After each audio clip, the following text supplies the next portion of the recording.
Bonjour YouTube et bonjour chers internautes et bienvenue au Manga Café pour un nouvel épisode du Manga Café News, votre émission d'actualité quotidienne préférée sur l'univers des mangas, de la japanimation et de la culture otaku en règle générale. Et vous allez voir, comme d'habitude, on va avoir un programme plus que croustifondant. Et on commence avec les éditions Komogi qui arrivent sur le marché du manga. Le manga Amour Placebo d'Akane Torikai qui arrive chez Akata. La Dame de la Chambre Close est rééditée chez Glénat. La Japan de Kentaro Miura est rééditée mais malheureusement uniquement au Japon pour le moment. Demon Slayer qui fait son retour sur la chaîne Manga. La deuxième saison de Bastard. Et pour finir on va parler plus en détail de l'animé Le Conte des Parias. Allez Manga Café News. Et bien c'est maintenant.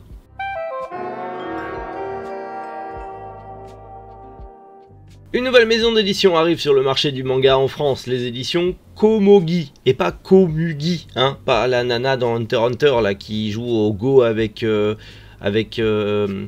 Meruem. D'ailleurs je crois que c'est même pas au Go, il joue au Shogi, enfin bref il joue à un jeu de société japonais, fait pas chier.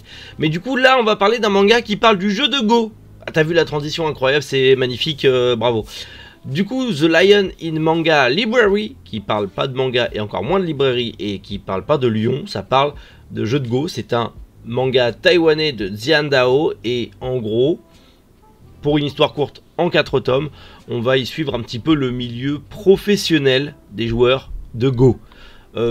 Clairement, ça me tente. J'adore Hikaru no Go. Hikaru no Go m'a fait découvrir le Go et j'y jouais beaucoup à l'époque.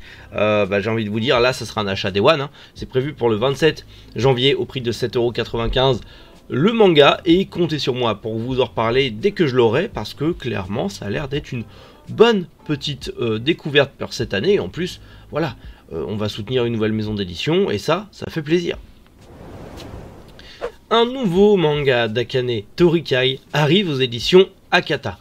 Amour Placebo. Rien à voir avec le groupe de rock, même si, bordel, Brian Merkel, quel chanteur et quel bon groupe Placebo. Mais là, ça a rien à voir. Là, Amour Placebo, c'est, comme vous l'avez pu le constater, une sorte de romance. Ça sera en 2 tomes. Ça a d'ailleurs été adapté en drama au Japon et c'est prévu pour le 26 janvier chez Akata au prix de 8,05 €.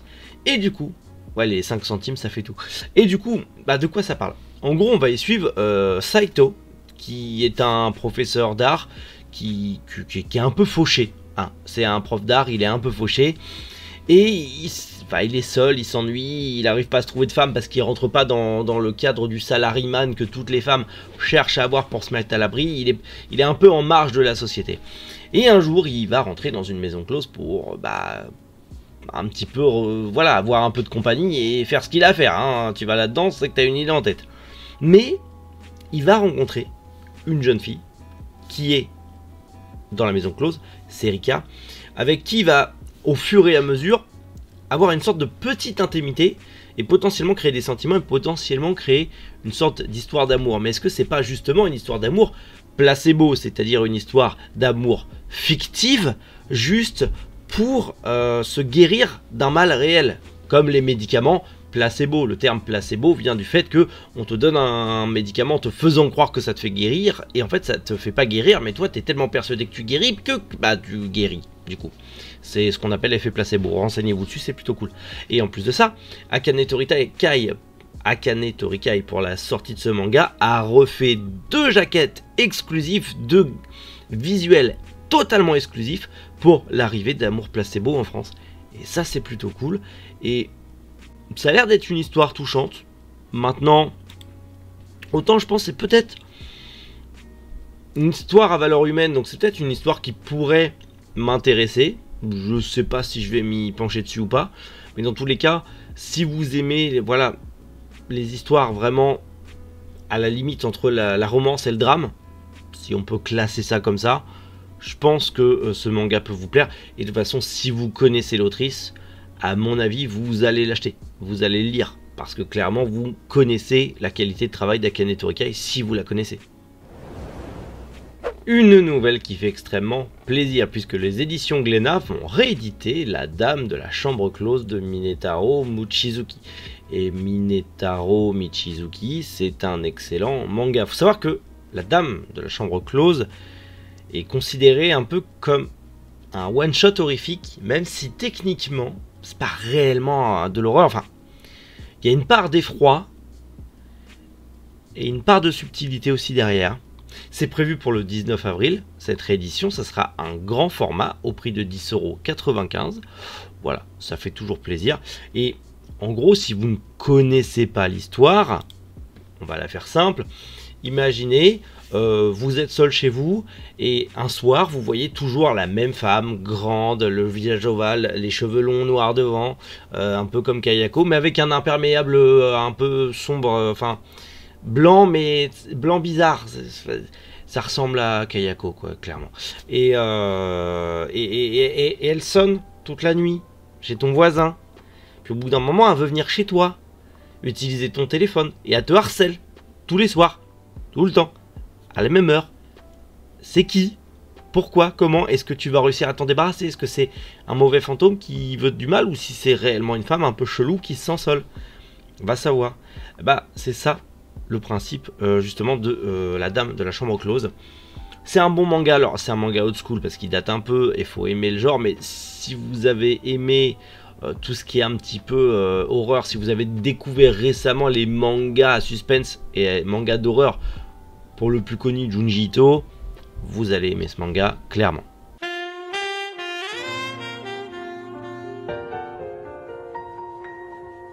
Une bonne nouvelle, en tout cas au Japon, puisque le manga Japan de Kentaro Miura et Burenson, parce qu'ils étaient tous les deux sur ce manga, va avoir le droit à une réédition. Alors déjà, il a le droit à une reparution, justement dans le Young Animal Zero d'Akusensha, et il aura également le droit à une réédition au Japon. Et ça, eh ben, c'est ultra cool. Malheureusement pour nous, pour le moment, à la base, c'était dispo chez Glénat, c'est très dur à trouver, c'est plus en stock, c'est plus dispo nulle part. Vous le trouvez encore, mais vous imaginez bien qu'avec les scalpers, les prix sont un peu flambés. Et vu qu'il y aura une réédition au Japon, potentiellement, on espère que Glénat vont aussi nous sortir une réimpression de ce manga culte de Kentaro Miura et Burenson. Maintenant, à voir si ça se fera ou pas, mais en tout cas, moi personnellement, je croise très très fort les doigts.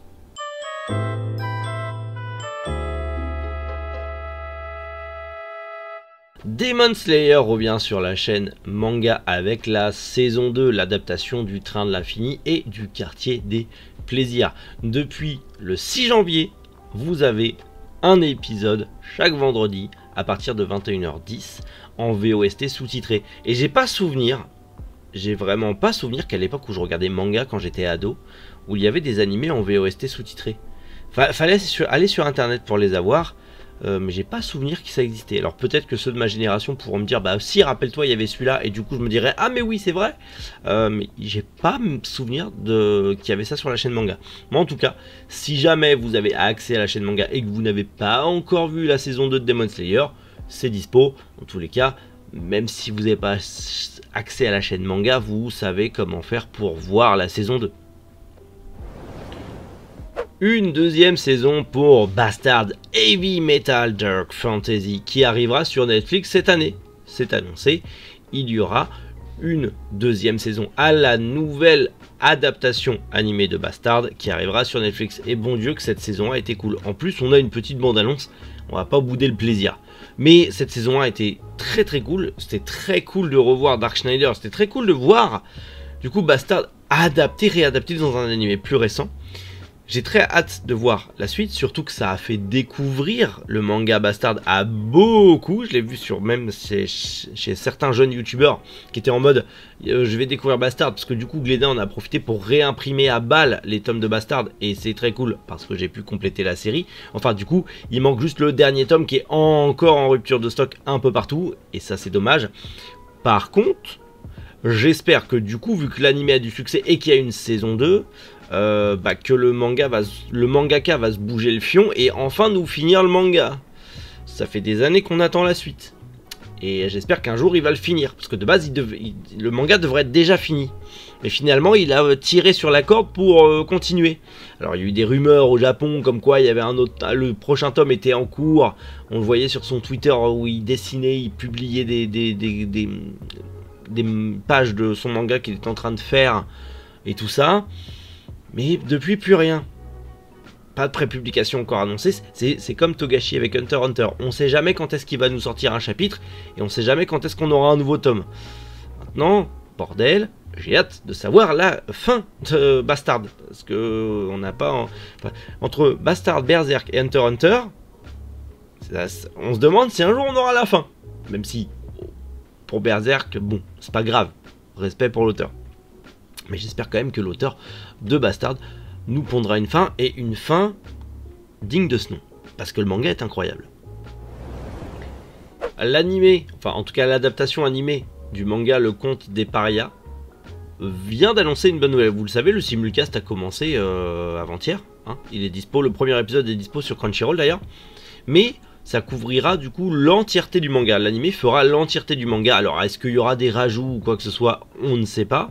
Mais en tout cas, ça fera l'entièreté du manga. Après, le manga est pas long puisque le manga est terminé en 8 tomes. Enfin, il est terminé en 8 tomes au Japon. Il n'est pas encore terminé en France chez Doki Doki. Incessamment sous peu, il sera fini. Mais en tout cas, au Japon, il est fini en 8 tomes. Donc l'animé sera pas très long.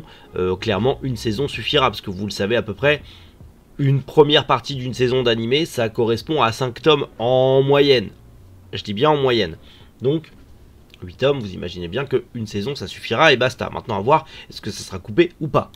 Mais ça dans tous les cas, bah, on le saura en regardant l'animé. Personnellement, le manga m'intéressait pas, mais j'aime bien le chara design de l'animé. En plus époque victorienne à Londres. Un peu, alors, comme la Black Butler, mais ce sera pas pareil que Black Butler. À voir. Je vais me mater le premier épisode. Et je verrai potentiellement, ça me fera peut-être commencer le manga. Mais il faut que je finisse d'autres séries avant bien sûr. Bon bah voilà, petit manga café news, mais manga café news plutôt sympathique malgré tout. Comme d'hab, bah dites-moi en commentaire vos news préférées et on en discute et on partage tous ensemble. C'est le but de la chaîne. Et bien sûr, on se retrouve demain matin pour le retour du manga café news comme d'habitude. Et en plus, bah, demain matin, on sera mercredi. Donc, qui dit mercredi dit sortie manga. Et ça va être cool. Allez, prenez soin de vous et surtout passez une excellente journée. C'était Méric. Bonjour les internautes.